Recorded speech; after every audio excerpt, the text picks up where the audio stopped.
네, 관련해서는 정치 전문가들과 함께 자세히 분석해 보겠습니다. 안녕하십니까? 네, 안녕하세요. 자, 보신 것처럼 지금 국회 상황이 이렇습니다. 자, 특히나 최혜병 특검법이 부결돼서 자동 폐기가 됐는데, 자, 어제 국회 난장판, 아수라장이었다 이런 얘기들이 나옵니다. 자, 현장 영상 보시고 얘기 시작하도록 하겠습니다. 총 투표수 299표 중 가 194표, 부 104표, 무효 1표로서 부결되었음을 선포합니다.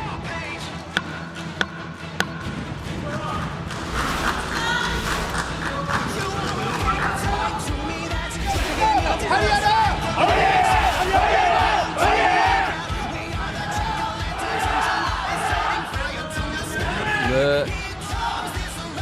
나가고 있잖아요. 나가고 있는데 무슨 개판이야, 개판은. 말 함부로 하지 말아요.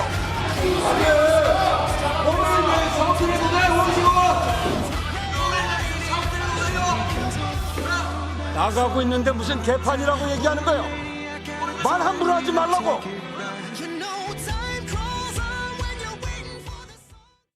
네, 보신 것처럼 샤우팅에 개판이란 얘기 나오고 삿대질 국민이 어떻게 볼까 아주 궁금합니다. 근데 서정욱 변호사님, 일단 집권 여당은 일단 특검법 폐기로 한숨 돌린 것 같은데 또 관심은 이겁니다. 어쨌든 예상보다 좀 많은 이탈표가 국민의힘에서 나왔습니다. 4표 나왔는데 안철수 의원 외에도 3명의 이탈표가 더 나왔는데 누구라고 보십니까? 제가 보기에 그 무효표도 이게 붙자를 했다면 저는 이탈표가 3표 정도로 3표. 예 보고 있고요. 네. 무효도 이게 반대하는 거니까.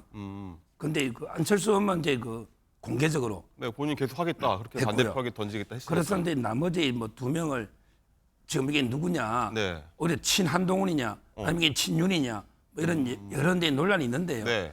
그걸 알 수가 없는 걸 굳이 그 색출하려고 할 필요가 저는 없다고 봐요. 물론 근데 그 이탈표가 나온 거는 상당히 그 비상 상황이지만 예. 그렇지만 이제 그 색출이 불가능한 거고요. 예. 방법이 없잖아요. 그렇다면 이제 그 넘어가는 수밖에 방법이 없고 네. 앞으로 이런 일이 또 많을 겁니다. 투표가 네. 여러 투표가 제 의견하는 게 예. 그때는 이제 좀 단합을 해야 된다 이렇게 봅니다. 그렇군요. 강선필 대변인, 이거 한번 여쭤봤던 이유가 사실 어제 한동훈 당대표가 의원총회를 해서 좀 단호하게 좀 맞서서 다 뭉쳐서 그냥 부결시키자 이랬는데 이탈표가 나왔다는 얘기죠. 그래서 어쨌든 이 다음 투표가 또 있을 때 또 이런 이탈표가 많이 나오는 거 아니냐 이런 우려가 나오는 거거든요. 일단 어쨌든 민주당으로서는 통과가 안 됐기 때문에 아쉬운 면이 있습니다. 하지만 어쨌든 이탈표가 누구인지는 모르겠지만 어쨌든 선호표가 나왔다는 데 네. 그 의미를 두고 있고 또 민주당이 앞으로 다시 특검법을 발의를 할 거기 때문에 네. 그 이후의 상황을 지켜봐야 한다. 하지만 지적을 하지 않을 수가 없는 것이 네. 한동훈 당대표가 전당대회 과정에서 해병대 특검법에 대해서 국민 정서를 국민의 눈높이를 고려해서 우리가 막연하게 선 공수처 후 특검만 주장할 수는 없다. 그래서 본인이 특검을 3자 방식으로 추천하는 안을 냈지 않습니까? 제3자 추천 네. 특검. 사실 그게 방파제 역할을 했기 때문에 지금 네. 국민의힘 안에서 이탈표가 그나마 적었다고 판단을 하는 것이거든요.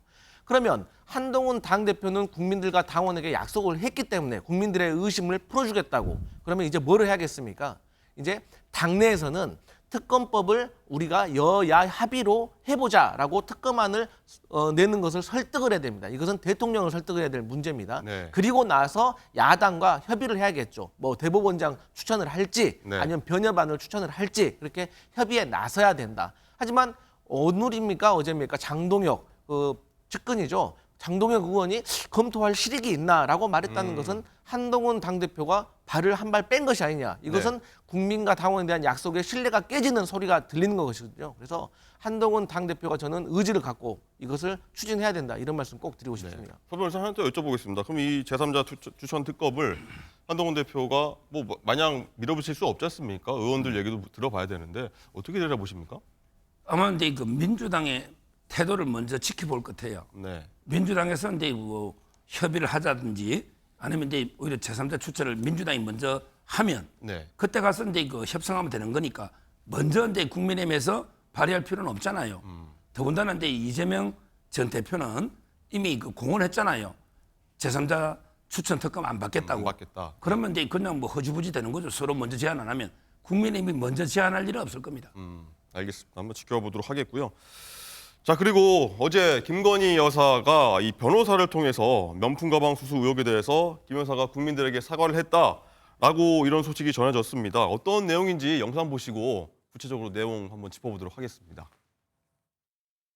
아직까지는 이제 영부인님이 지금까지 국민들한테 그 어떠한 입장도 표명하신 적이 없으셨는데 수사를 받기 전에 그 조서에는 기재가 되지 않았지만 심려를 끼쳐드려서 국민들에게 죄송하다라고 말씀을 드리고 성실히 조사에 임했습니다. 여러 가지 정부적 판단을 거쳐야 되고 그렇기 때문에 이제 사죄를 하고 싶다고 하더라도 사죄를 갖다 뭐 쉽게 할 수 있는 사항은 아니었고요.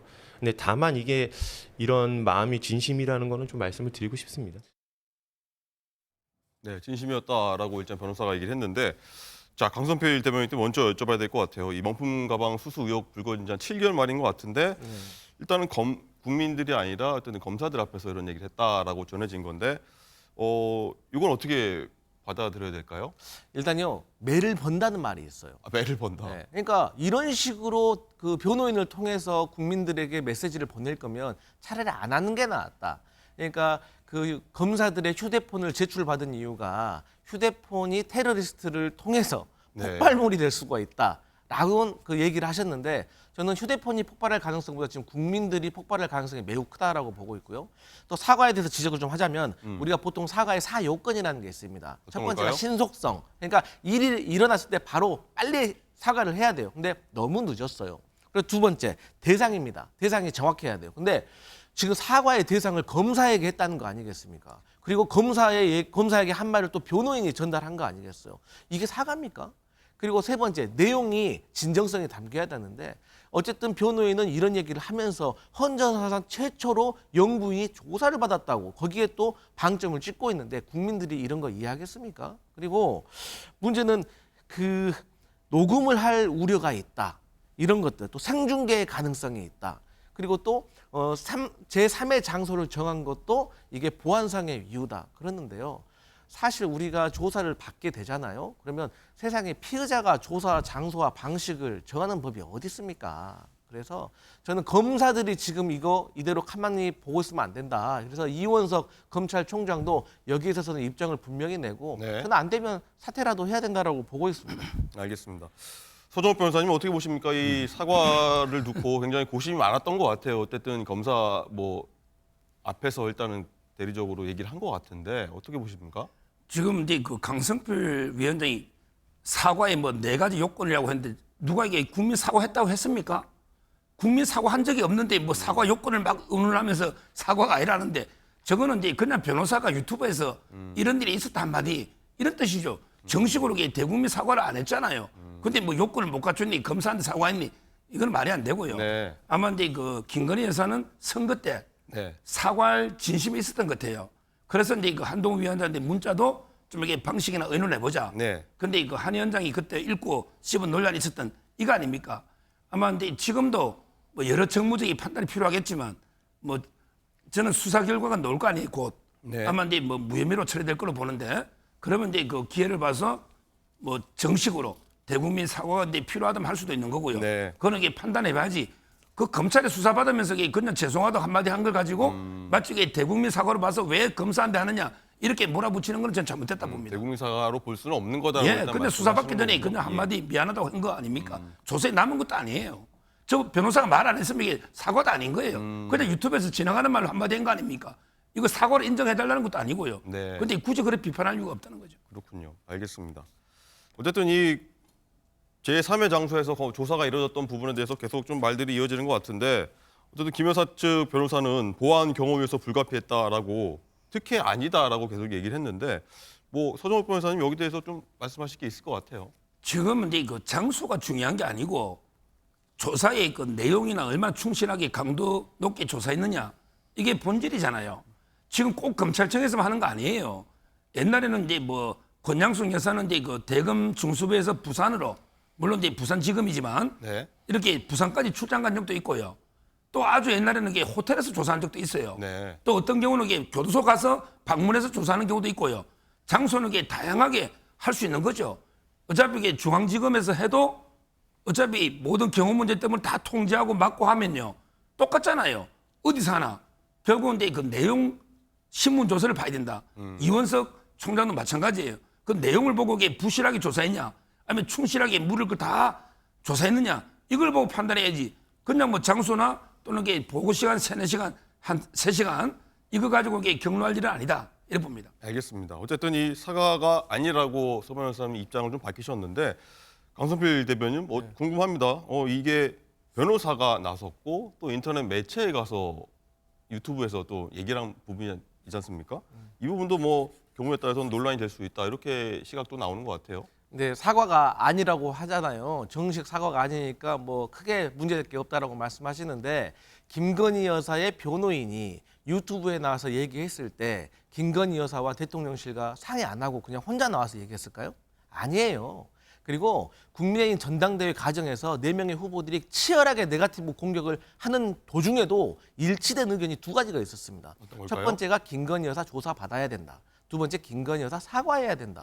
그렇게 부르짖고 있었는데 이게 지금 제대로 된 조사입니까? 자, 그러면 조사 장소에 대해서는 제가 100번 양보하겠습니다. 그런데 세상에 조사를 하러 간 검사들이 신원 확인을 받고 휴대폰을 제출을 했어요. 그런데 우리 서 변호사님 법률가니까 잘 아시겠지만 네. 조사를 받잖아요. 그러면 일선 검사들, 담당 검사들이 지휘부하고 원활하게 실시간으로 소통을 합니다. 그래서 이 질문에 대해서 더 물어봐라. 이건 앞뒤가 맞지 않는다. 이렇게 소통을 하면서 조사를 하는 게 기본이에요. 그런데 휴대폰을 뺏긴 거 아닙니까? 그렇기 때문에 이창수 중앙지검장하고도 소통이 안 됐다는 거 아니겠어요. 그렇기 때문에 이게 제대로 된 조사인가라고 물음을 하지 않을 수가 없다. 그리고 이렇게 소통이 안 됐기 때문에 그 이창수 지검장도 이원석 총장에게 보고가 늦었다는 거 아니겠습니까? 그래서 이런 것들은 국민 눈높이에 봤을 때 누가 보더라도 잘못된 것인데 이게 계속해서 잘못된 것이 아니라고 우기면 국민들의 감정이 어떨지 상상을 좀 해보시기 바랍니다. 알겠습니다. 자, 또 다른 김 여사 소식도 한번 저희가 짚어보도록 하겠습니다. 어제 이재명 전 더불어민주당 대표 배우자죠. 김혜경 씨가 공직선거법 위반 1심 재판이 있었는데 여기서 검찰이 벌금 300만 원을 구형했습니다. 자, 여기 대해서 김혜경 씨가 입장을 내놨는데 그 목소리 한번 듣고 오시죠. 아무런 증거가 없습니다. 검사도 알고 재판장도 알고 아마 이 재판에 계속 참여했던 분들도 다 아실 겁니다. 이제 검사는 아주 방대한 여러 가지 사실들을 쭉 나열하면서 간접 사실이라고 주장합니다. 근데 그것은 다 의심과 추측입니다. 의심과 추측이 아무리 쌓여도 그게 증거가 될 수 없고 그것이 진실이 될 수는 없습니다. 네, 서 변호사님. 일단 이번 재판 쟁점이 김혜경 씨의 뭐 수행비서 배시죠. 밥값 결제 사실 알았냐 뭐 이 부분이 한데 검찰은 배 씨가 결제했을 수 없다 이렇게 보는 거예요. 지금 이제 그 우리가 유무죄 사실 인정은요 2가지로 합니다. 네. 하나는 이제 증거하고요. 그다음에 2번째가 이제 경험치, 상식으로 이걸 경험칙으로 이게 판사가 판단해요. 모든 걸 증거로 다 인정할 수는 없죠. 그럼 이게 앵커님도 누구를 이렇게 초빙해가지고 네. 중요하면 초빙해서 그 식사를 대접하는 거 아닙니까? 예. 그때는 이게 초청자죠. 이재명 대표 선거운동 도와달라고 국회의장 부인이나 이게 초청했잖아요. 네. 근데 밥값이 누가 내는지도 모르고 내 것만 계산하고 가버린다. 항상 이게 상식적으로 판단해 보면 되잖아요. 여기에 무슨 논란이 있습니까? 전 국민이 상식적으로 본인들이 우리가 누굴 불러서 밥 먹을 때 네. 내가 이게 밥값을 어떻게 하는가? 내가 누굴 초대해놨고 내 것만 내고 그냥 가버리면 되는가? 항상 10년 동안 그렇게 했나? 이거는 이게 저는 뭐 판사가 고민할 일이 없다. 이렇게 저는 봅니다. 그렇군요. 어쨌든 강성필 대변인 여기에 대해서 때 김씨 측 변호사는 의심과 추측은 진실될 수 없다. 증거가 넘쳐난다. 이렇게 좀 반박을 했어요. 사실 의심과 추측, 그러니까 정황상으로 봤을 때도 저는 김혜경 여사가 잘못한 게 없다고 생각을 해요. 그 이유가 뭐냐면 아니 밥을 먹으러 갔으면 본인 밥값은 본인이 내고 나왔다는 거 아니겠습니까? 그거는 어쨌든 김혜경 여사가 정치인이 아니기 때문에 그 스태프들이 일러줬을 거예요. 요즘은 선거법이라든가 네. 정치자금법 때문에 밥을 사면 안 됩니다라고 했기 때문에 본인 밥값을 본인이 냈을 겁니다. 그러니까 증거가 있잖아. 밥값 냈다는 거는. 그럼 나머지 10만 4천 원이 문제 아니겠습니까? 그런데 그 식사를 하셨던 분도 정치인의 배우자들 아니겠습니까? 정치법에 대해서 대충은 알고 있을 거예요. 그런데 어쨌든 배모 사무관이 그 10만 4천 원 경기도 카드로 냈다는 거 아니겠어요? 그러니까 이 과정에서 소통이 미스 커뮤니케이션이 있었던 건 사실이지만 그럼에도 불구하고 김혜경 여사가 그걸 알았냐 몰랐냐의 문제잖아요. 그래서 저는 정황상 알았다면 한꺼번에 돈을 내지 왜 자기 것만 따로 냈겠습니까? 그게 저는 정황이라고 보고 있고요. 또 국민 감정에 비추어 봤을 때도 국민들이 어떻게 생각하실까? 유력한 야당의 대선 주자의 배우자가 과연 10만 4천 원의 밥값을 냈는지 안 냈는지 법카를 가지고 냈다고 해서 지금 벌금 300만 원을 구형한 거에 대해서 김건희 여사와 비교를 해서 여러 가지 의혹과 논란을 비교했을 때 국민들이 어떻게 생각하실지 판단해 볼 일이다 이렇게 봅니다. 이게 처음이 네. 아니고요. 검찰이 그 구형을 보면요. 공소시효가 6개월이죠. 그래서 이게 요건 한 건만 기소했고요. 그전에도 4건이 더 있었다.